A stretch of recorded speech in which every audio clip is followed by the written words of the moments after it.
বনে বাস করত টোনা, টুনি আর তাদের ছোট্ট ছানা।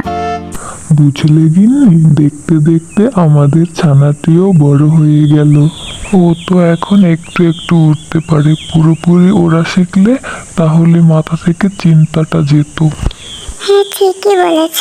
ও যা দুষ্ট হয়েছে, শুধু লাফালাফি করে, কখন যে কি হয় বলা যায় না। তুমি একটু ওকে চোখে চোখে রেখো। আমাদের বাসার চারপাশে এমনিতেও একটি গুইসাপ ঘোরাঘুরি করে, সাবধানে রেখো ওকে। একদিন সকালবেলা টোনা টুনি ঘুম থেকে উঠে যায় আর ছানাটি ঘুমিয়ে থাকে।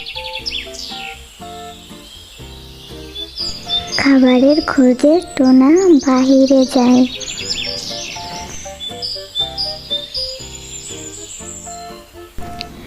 আর টুনি বাসার কাজ করতে থাকে। ছানাটি ঘুমিয়েছে বলে সে আর রুমে যায় না। আর এদিকে ঘটল আরেক ঘটনা। টুনি জানালা দিয়ে ঘরের বাহিরে বেরিয়ে আসে আর লাফালাফি করতে করতে নিচে পড়ে যায়। এর মধ্যেই গুইসাপটি এসে ছানাটিকে ফপাত করে ধরে নিয়ে চলে যায়। কিছুক্ষণ পর টুনি ছানাটিকে ডাকতে এসে দেখতে না পেয়ে, এ কি, ছানাটা কোথায় গেল? ওকে তো আমি এখানেই রেখে গিয়েছিলাম। ও মনে হয় লাফাতে লাফাতে এই জানালা দিয়ে বাহিরে পড়ে গিয়েছে। আল্লাহ, আমার ছানাটার যেন কিছু না হয়। তুমি আমার ছানাটিকে রক্ষা করো আল্লাহ। তারপর টুনি একাই ছানাটিকে খুঁজতে বেরিয়ে যায়। কিন্তু এদিক সেদিক অনেক খোঁজাখুঁজির পরও সে ছানাটিকে খুঁজে পায় না। তারপর সে বাড়ি ফিরে যায়। কি গো গিন্নি, কোথায় গিয়েছিলে? এসে দেখি ঘর ফাঁকা। আর আমাদের ছোট্ট সোনা কোথায়? ওকে দেখছি না যে। আমি কাজ করতেছিলাম, ও ঘুমিয়েছে বলে আমি আর এই ঘরে আসিনি। কাজ শেষ করে এসে দেখি ও কোথাও নেই। কি বলো গিন্নি, আমাদের ছানাটিকে ওই গুইসাপটি আবার নিয়ে গেল না তো? চলো তাড়াতাড়ি খুঁজে বের করি। চলো তাড়াতাড়ি চলো। তারপর তারা দুজন মিলে ছানাটিকে বনের এদিক সেদিক সব জায়গায় খুঁজতে থাকে।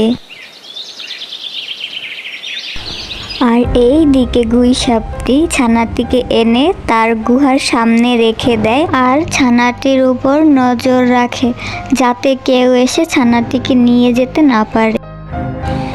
এর মধ্যেই টোনা আর টুনি সেখানে চলে আসে। টোনা টুনিকে দেখে গুইসাপটি রেগে যায়। টোনা আর টুনি একটি বুদ্ধি পাকালো। পাশে থাকা পাথর একটা একটা করে নিয়ে গুইসাপের উপর ফেলতে থাকে। এভাবে অনেকগুলো পাথর গুইসাপের উপর ফালানোর পরে এক ফাঁকে টুনি গিয়ে ছানাটিকে সেখান থেকে তুলে নিয়ে যায় আর টোনাও সাথে সাথে সেখান থেকে চলে আসে। এভাবে তারা দুজন মিলে ছানাটিকে গুইসাপের থেকে উদ্ধার করে। অবশেষে আমরা আমাদের ছানাটিকে গুইসাপের থেকে উদ্ধার করতে পারলাম। আর একটু দেরি হলে ওকে হয়তো আর কোনোদিনও পেতাম না। হ্যাঁ গো, আমার ভাবলেই গায়ে কাঁটা দিচ্ছে। আমার সোনাটিকে ছাড়া আমি কিভাবে থাকতাম।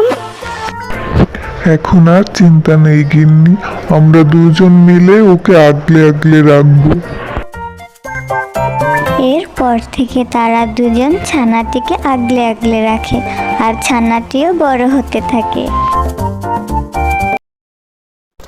Please subscribe to our channel.